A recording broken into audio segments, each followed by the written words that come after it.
नमस्कार फ्रेंड्स, आम सोनाली दास चैनल रे आपनका स्वागत। प्रेम रे समस्ते भाबंती तांको पार्टनर को खुशी रखिले तांको पार्टनर तांको बहुत भल पाइबो, तांको छाडी कुआडे जीवनी। आपण सेपरी किछि करंतु जेपरी पार्टनर रो ध्यान आपनको ऊपर सब बेले रहिबो, किंतु केही जदी खुशी हेबाकू चाहुनी आपण जहा भी कले आपनको ऊपर से केबे भी खुशी होई पारिबनी। आपण चाहंती से आपनको भल पाउ, आपनको पाई खुशी हेउ, आपनको व्यतीत आउ काहाकू न चाहू। आपनको टाइम देउ तो आपनको ए पांचटी काम करिबाकू पड़िबो।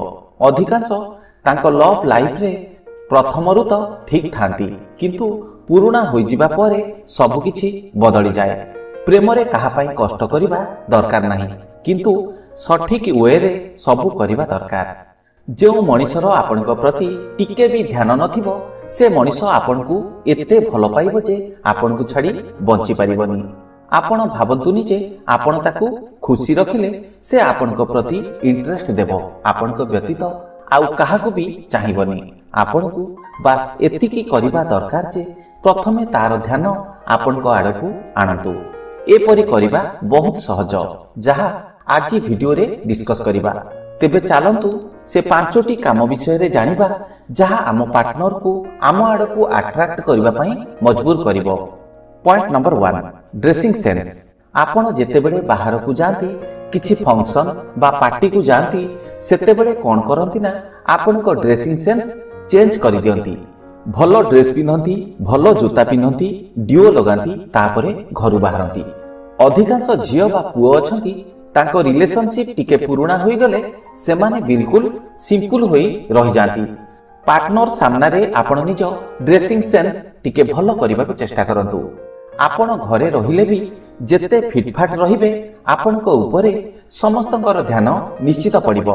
आपनकर ड्रेसिंग सेंस सब बेले एपरि करंतु पार्टनर रो ध्यान जेपरि आपनको ऊपरे रहिबो। सेथि पई आपण टिप टॉप रहिबाको चेष्टा करंतु। आपनको सबुदिन नुआ देखा जिबाकू पड़िबो। आपनको जानिबा दरकार नुआ जिनिस देखिले समस्तकर ध्यान प्रथमे ता उपरे पड़े। हुए तो आपण घरे रहंतु, घरे रहिले भी आपनको बेटर वे रे रहिबाकू पड़िबो। प्रतिदिन किछि नुआ पिनंतु, ठीक ढंगरे मानिबा भली ड्रेस पिनंतु, तापरे निजको हैंडसम रखंतु। पॉइंट नंबर 2, काहाकू भलो पाइबा व्यतीत जीवन रे आउ बहुत किछि काम अछि जहा आपनको करिबा दरकार। आपनको इंडिपेंडेंट रहिबाकू पड़िबो।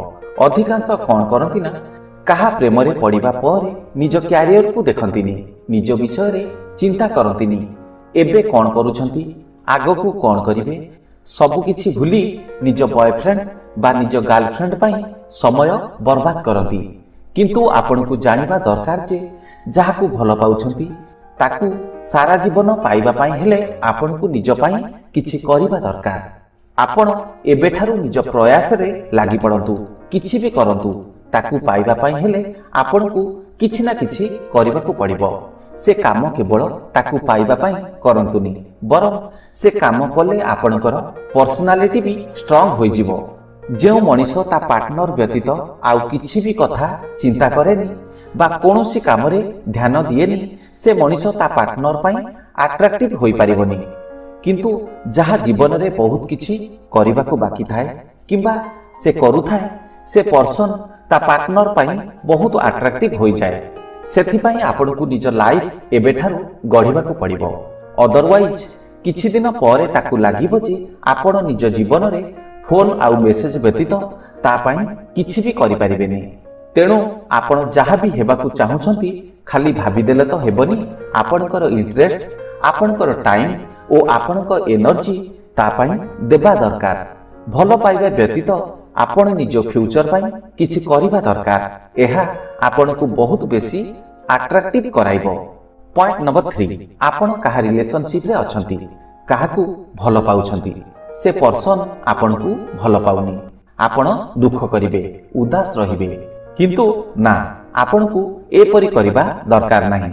जदि आपण काहा कथा को नै दुख करंती बा उदास होई जांती तो ताकू बहुत मजा आसीबो। ताकू लागिबो आपण ता प्रेम को पाइबा पई व्याकुल हेउछंती, ता पई दुख करूछंती। हुए तो ए कथा से बाहर को प्रकाश करि न पारे, କିନ୍ତୁ ଭିତରେ ଭିତରେ ତାକୁ ବହୁତ ଖୁସି ମିଳିବ ଯେ କେହି ତା ପାଇଁ କାନ୍ଦୁଛି। ଯିଏ ଗୁମସୁମ ରହେ, ଦୁଃଖିତ ରହେ, ଉଦାସ ରହେ, ସେ କେବେ ବି ଅନ୍ୟକୁ ଆଟ୍ରାକ୍ଟିଭ ଲାଗିବନି। ଆପଣଙ୍କ ପାର୍ଟନର ଆପଣଙ୍କୁ ଭଲ ପାଇବା ଦେଖାଉନି, ନ ଦେଖାଉ, ତାଠାରୁ ଯେତିକି ପାଉଛନ୍ତି ସେତିକିକୁ ନେଇ ନିଜ ଲାଇଫରେ ଖୁସି ହୁଅନ୍ତୁ। ଆପଣଙ୍କୁ ଜାଣିବା ଦରକାର, ସ୍ମାଇଲ ଫେସ୍ ସମସ୍ତଙ୍କୁ ଆଟ୍ରାକ୍ଟିଭ ଲାଗେ। ନିଜ କାମରେ, ନିଜ ଷ୍ଟଡିରେ ବା ନିଜ ଜବକୁ ନେଇ ବିଜି ହୋଇଯାଆନ୍ତୁ। ତା ସାମ୍ନାରେ ଯଦି ଖୁସି ରହିବେ ଓ ସ୍ମାଇଲ କରିବାର କଳା ଶିଖିଯିବେ ନା, ଆପଣ ତାକୁ ଆଟ୍ରାକ୍ଟ କରିପାରିବେ। ଆପଣଙ୍କ ପ୍ରତି ସେ ମଣିଷର ଭଲ ପାଇବାକୁ ବଢାଇବା ପାଇଁ ଏହା ବହୁତ ଜରୁରୀ। ଲୋକଙ୍କୁ ଦୁଃଖୀ ଚେହେରା ଆଟ୍ରାକ୍ଟ କରେନି, ସମସ୍ତଙ୍କୁ ହାପିନେସ୍ ଓ ସ୍ମାଇଲ ଚେହେରା ଆଟ୍ରାକ୍ଟ କରେ। ସେଥିପାଇଁ ସବୁବେଳେ ଖୁସି ରହିବାକୁ ପଡିବ। ପଏଣ୍ଟ ନମ୍ବର 4, ଆପଣ କୁହନ୍ତି ତୁମେ ମତେ ଆଉ ଭଲ ପାଉନ, ମୋ ସହିତ ଆଗ ପରି କଥା ହେଉନ। ଏସବୁ କଥାକୁ ନେଇ ଆପଣ ଯେତେ ବ୍ୟସ୍ତ ହୋଇଯାଆନ୍ତି ନା, ସେ ଜାଣିପାରେ ଯେ ଆପଣ ତା ବିନା ବଞ୍ଚି ପାରିବେନି, ତାକୁ ଛାଡି ଗୋଟେ ମୁହୂର୍ତ୍ତ ବି ରହିପାରିବେନି। ଆପଣ ତା ସାମ୍ନାରେ ଏସବୁ ଶୋ କରିବା ବନ୍ଦ କରନ୍ତୁ। ଏଇଟା ବହୁତ ବଡ ଭୁଲ ଯେ ଆପଣ ତାକୁ ରିକ୍ୱେଷ୍ଟ କରନ୍ତି, ତୁମେ ଟାଇମ ଦେଉନ, କଥା ହେଉନ, ଆଗ ପରି ଭଲ ପାଉନ। ଆପଣ ରାଗିଯାଆନ୍ତି, ବ୍ୟସ୍ତ ହୋଇଯାଆନ୍ତି କେବଳ ତାରି ପାଇଁ। ଏସବୁ ଶୋ କଲେ ତାକୁ କିଛି ବି ଫରକ ପଡିବନି, ବରଂ ସେ ଆପଣଙ୍କ ଉପରେ ବିରକ୍ତ ହେବାକୁ ଲାଗିବ। ସେ ଜାଣିପାରିବ ଯେ ଆପଣଙ୍କ ରିମୋଟ କଣ୍ଟ୍ରୋଲ ତା ହାତରେ ଅଛି। କାହା ହାତକୁ ଯେତେବେଳେ ଆପଣ ନିଜ ରିମୋଟ କଣ୍ଟ୍ରୋଲ ଦେଇଦିଅନ୍ତି, ତା ପରଠାରୁ ସେ ମଣିଷ ଆପଣଙ୍କୁ ନିଜ ଇଚ୍ଛାରେ ଚଳାଇବ, ଠିକ ସେ ଟ୍ରିଟ୍ କରିବନି। ସେଥିପାଇଁ ତା ସାମ୍ନାରେ ଏସବୁ ଶୋ କରିବା ବନ୍ଦ କରନ୍ତୁ। ଆପଣଙ୍କର ହାପି ଚେହେରା ଦେଖି ସେ ଆପଣଙ୍କ ପ୍ରତି ଆଟ୍ରାକ୍ଟ ହୋଇଥିଲା ନା? ଆପଣଙ୍କ ଦୁଃଖକୁ ଦେଖି ସେ କଣ ଆପଣଙ୍କ ପ୍ରତି ଆଟ୍ରାକ୍ଟ ହୋଇଥିଲା କି? ସେଥିପାଇଁ ତା ସହିତ ଝଗଡା କରିବା, ତାକୁ ରିକ୍ୱେଷ୍ଟ କରିବା, ତା ସାମ୍ନାରେ କାନ୍ଦ କଟା କରିବା କି ତାର ଦୋଷ ଦେବା ବନ୍ଦ କରନ୍ତୁ। ପଏଣ୍ଟ ନମ୍ବର 5, ତାର ସବୁ କଥାକୁ ମାନନ୍ତୁନି। ସେ ଆପଣଙ୍କୁ ଆଦେଶ ଦିଏ, ଆପଣଙ୍କୁ ଉପଦେଶ ଦିଏ, ତୁମେ ଏ କାମ କର, ସେଠାକୁ ଯାଅନି, ତା ସହିତ କଥା ହୁଅନି, ସେମାନଙ୍କ ସହିତ ମିଶନି। ଆପଣଙ୍କୁ ତାର ଯେଉଁ କଥାଟା ଠିକ ଲାଗୁଛି ଆପଣ ସେ କଥା ମାନନ୍ତୁ, କିନ୍ତୁ ଯାହା ଆପଣଙ୍କୁ ଭୁଲ ଲାଗୁଛି ସେ କଥା କେବେ ବି ମାନନ୍ତୁନି। ସେ ନାରାଜ ହେବ, ଝଗଡା କରିବ, କିଛି ଦିନ କଥାବାର୍ତ୍ତା ବନ୍ଦ କରିଦେବ, ତାପରେ ସବୁକିଛି ଠିକ ହୋଇଯିବ। ସେ ଆପଣଙ୍କ ବ୍ୟକ୍ତିତ୍ୱକୁ ଆକ୍ସେପ୍ଟ କରିନେବ। ତାର ସବୁ କଥାକୁ ମାନିଲେ ତାକୁ ଲାଗିବ ଆପଣଙ୍କର କିଛି ବି ଅସ୍ତିତ୍ୱ ନାହିଁ। ଆପଣ ତାର ସବୁ କଥାକୁ ମାନି ନିଜର ବ୍ୟକ୍ତିତ୍ୱ ଓ ପର୍ସନାଲିଟିକୁ ତା ସାମ୍ନାରେ ଡେଷ୍ଟ୍ରୟ କରିଦିଅନ୍ତି।